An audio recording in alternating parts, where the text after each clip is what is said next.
Hello and welcome back to the Fantasy Playmakers. What is up, guys? In this video, I'm going to be going through every single Week 16 matchup and talking about my tight end start sits. So do I trust every fantasy relevant tight end in my starting lineup? And let's just jump right into the Thursday night football game where we have the 49ers taking on the Titans. The tight end video always seems to go by pretty quickly because it's pretty clear what guys are at the top, what guys are just totally fantasy irrelevant. And I think this one's going to be pretty similar. Not a ton of stud tight ends this week. I think I only have like 10 or 11 guys on here who I trust in my lineups. But let's get into that game. So for the 49ers, George Kittle is a no doubt start. High-end tight end one. I wouldn't be surprised if you listed him as like your number one tight end for the week. He's up there with Kelsey, Andrews. Those dudes are all in that same tier. So Kittle's a start. And then for the Titans, there's just nothing going on here with Ferkser or Swaim. Both of those guys are pretty clear sits. Then moving on to the weekend, we have the Browns taking on the Packers, and I'm going to be fading all of the tight ends in this matchup. The Browns use a tight end by committee, so you never know if it's going to be Austin Hooper or David Njoku having a good game. Maybe even you could throw Harrison Bryant in there. So all those players are going to be sits. And then for the Packers, Josiah DeGuara, just not a ton going on there with his production. Moving on to the Colts taking on the Cardinals. For the Colts, Jack Doyle and Mo Alley Cox are both going to be sits. Neither of those guys have been fantasy relevant all season long. For the Cardinals, I think Zach Ertz is a very solid start. Probably like a mid to back end tight end one. With DeAndre Hopkins out, it definitely seems like he's going to see an even larger target share, which is obviously going to be really solid for his fantasy production. Then we've got a divisional matchup between the Giants and the Eagles. For the Giants, you don't trust Evan Ingram or Kyle Rudolph. Neither of those guys have been relevant all season long. For the Eagles, fire up Dallas Goedert as a solid tight end one play. Hit a really big week on, the Tuesday game. Monster performance. Really had that rough, dropped pass turned into an interception where he kicks it. After that play, the man just balled out. And remember a few weeks ago with Minshew at quarterback, he had another monster performance. So he is playing very well as of late and is a solid tight end one start. Moving over to the Rams-Vikings game, I'm going to be sitting both of these tight ends. Both have kind of been borderline plays all season long, but just haven't been producing as of late. Higbee's had COVID, and then before that, he just wasn't putting up very solid numbers. So Higbee is going to be a sit, and then Tyler Conklin, the man has just not produced recently, so a sit also. Then we have the Bills taking on the Patriots. For the Bills, Dawson Knox continues to produce as a solid mid-tier tight end one. For the Patriots, this was probably my toughest call in terms of a start or a sit. Hunter Henry. I ended up going with sit. If he's on your roster and you don't have anyone else who I have listed as a start here, I think he's a fine option to have in your lineup. The problem is, I wouldn't be shocked at all if he goes out on Sunday, catches like one pass for 9 yards, and you're sitting there with like 0.9 or 1.9 points, and he's a huge disappointment.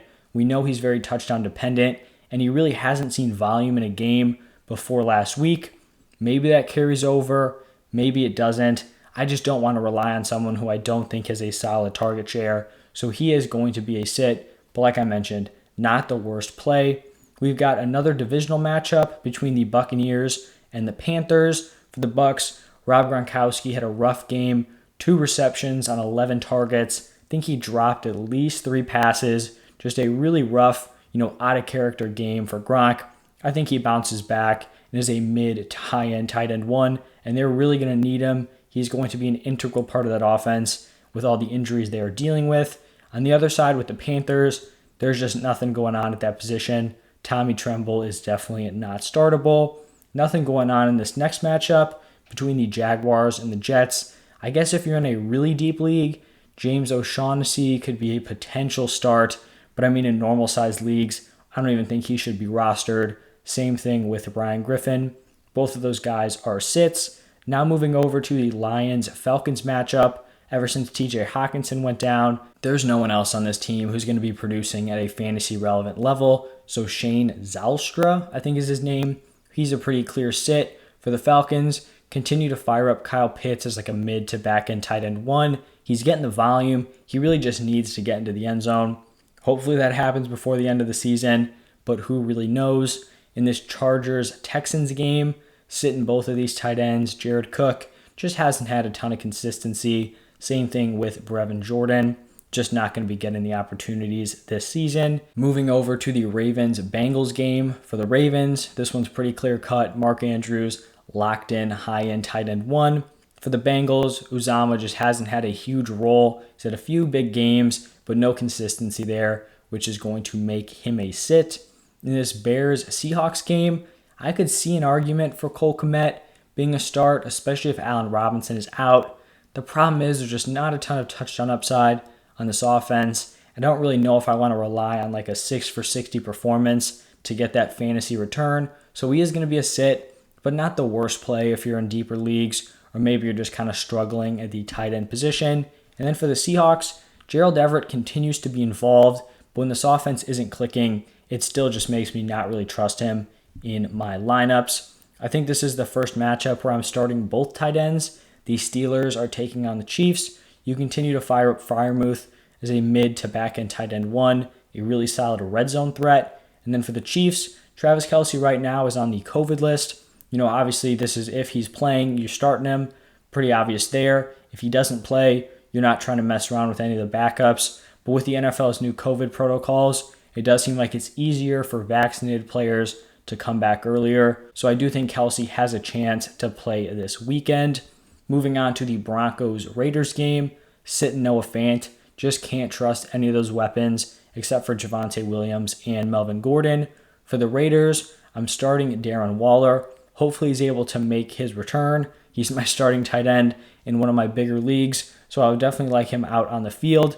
Obviously you just want to see him out there as a top tight end. If he does miss this week, I don't think Foster Moreau is the worst play, but I also wouldn't feel super confident. So if he was on here, I would list him as a sit. But like I mentioned, if you're desperate, you could definitely do much worse. On Sunday Night Football, we have Washington taking on the Cowboys. Ricky Seals-Jones is going to be a sit. Just not a great offense. Just don't have a lot of trust in him, if I'm being honest.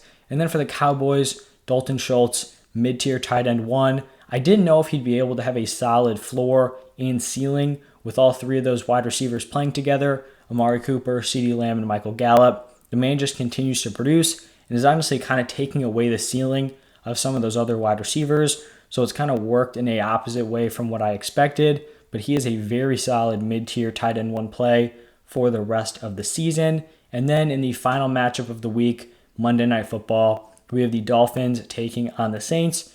For the Dolphins, you continue to fire up Mike Gesicki.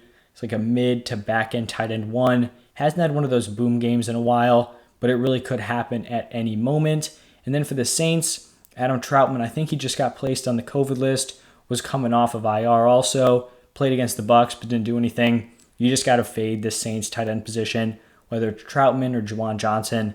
They are both going to be sits. That is every single Week 16 matchup. If you enjoy the content, do me a huge favor, hit that like button and subscribe to the channel. If you have any fantasy questions, you could drop those down below in the comment section. But thank you guys for tuning in, and I'll see you in the next one.